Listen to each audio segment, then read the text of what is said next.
The calendar may say autumn, but temperatures are still pretty sweltering here in North Florida. But the good news, the radar is clear. Still, hydration will be key today at TIAA Bank Field in Jacksonville. Today, we've got a Week 5 matchup in store here, as it'll be the Pittsburgh Steelers taking on the Jacksonville Jaguars.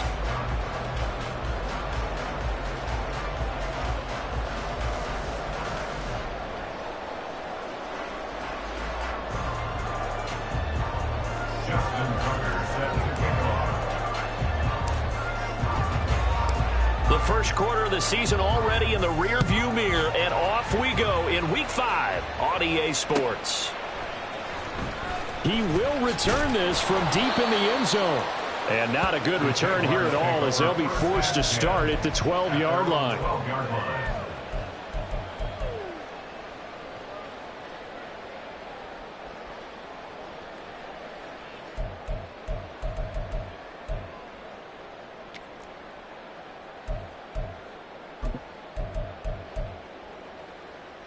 Don't jump. Ready?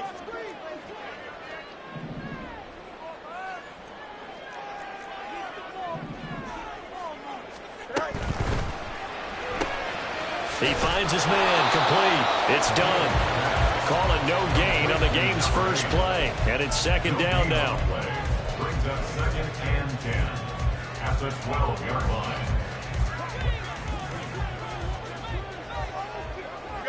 You got a mini base. Why not?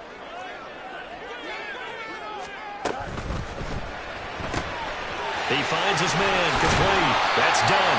And he'll be out of bounds right around the 20. So the completion good for 7 there. And now that sets up 3rd and 2. Well, he was a busy man out of the backfield a week ago. They got him the ball early and often. I have no doubt in my mind that he'll be a big part of the game plan here as well. Here we go. An early test, 2 plays in. This is 3rd and 2. And they'll try and run the option to pick it up. And he's going to get this one across the 30-yard line. A really nice effort that time. 12 yards on the keeper, picking up the first. Well, he is certainly dangerous when he spots a lane, and he keeps it himself there.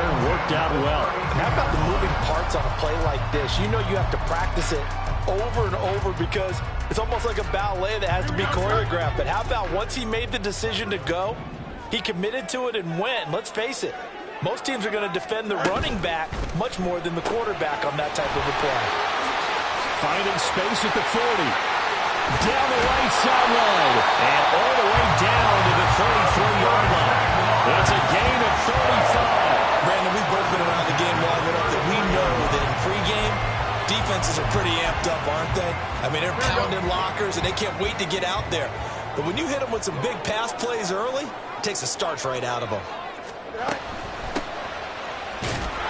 And nothing much materializing there on the first down run. He'll get a couple, and that's it. The Jaguars had 2-2 through the first 4 weeks of the season. And they come in feeling pretty good after back-to-back victories, CD. And I thought that they played pretty well last week. Their execution, their discipline, their resilience, all on display in that victory. Hands it off out of the gun. And he'll get about 3 as he's brought down to the 28. This defense for the Steelers, they were terrific a week ago in the win over Seattle. And as in any game, takeaways are always a big key. They're always discussed on defense. There's an emphasis there, and they came away with 3 interceptions in that game. He finds his man, complete. It's done. And he'll be taken down, but he does have first down yardage. And that gain of 9 buys them a new set of downs. So here's a 1st and 10 now, down inside the 20.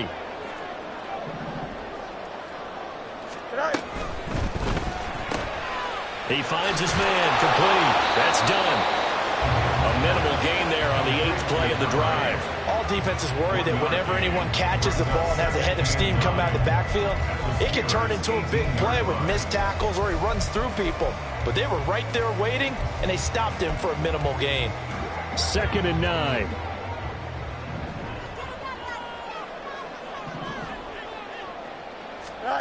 Now it's Fields. And he fires one incomplete.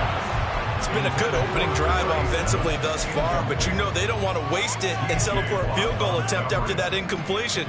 So this is a big play coming up here on 3rd down. After an incomplete pass on 2nd down, that'll leave him trying to convert on 3rd and 9.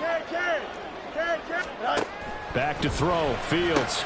Work in the middle of the field, and he's got a man complete. And the Jaguars are going to have 1st and goal as they try to finish off this drive with 6 points. That's a big conversion there on 3rd down, and this has been a great opening drive. You know, at this point, they'd hate to settle for 3, but they've created a fresh set of downs and a 1st and goal. Now the Steelers put a stop to the action with a timeout defensively. They'll have 2 remaining as we step aside here in this 1st quarter. A terrific opening drive has them knocking on the door. 1st and goal. They'll try to run this one in. And he is going to be stopped cold behind the line of scrimmage. Call it a full 3 yards in the wrong direction there. Brings up 2nd down. In motion right is the running back. Out to the flat. That's complete to his running back. And this is going to result in losing yardage. They're driven back to the 8-yard line. Driven it down the field nicely here on the opening drive, but now it's put up or shut up. No doubt about it, because to make that type of a drive and ultimately kick a field goal would feel very disappointing. But I'm just wondering, is the head coach thinking, is this 4-down territory? Might he go for it? And now can they reverse the trend on 3rd and goal with the last 2 plays having gone backwards? Go. Throw left side complete. That's done. And this play doesn't go anywhere. Backwards, losing yardage to the 11. On 4th down, on his groupie to try the field goal. From the left hash, a chip shot here. And this one is right through. And the Jaguars grab a 3-0 lead. Well, given where they started that opening drive, CD, I think to get 3 out of it, probably a pretty good start that they'll take. I think you're exactly right about that, because they just shook off the effects of the kickoff in field position and took the ball and moved it downfield. Didn't pay off with a touchdown, but that drive, that was really nice for them, and they did come away with 3 points.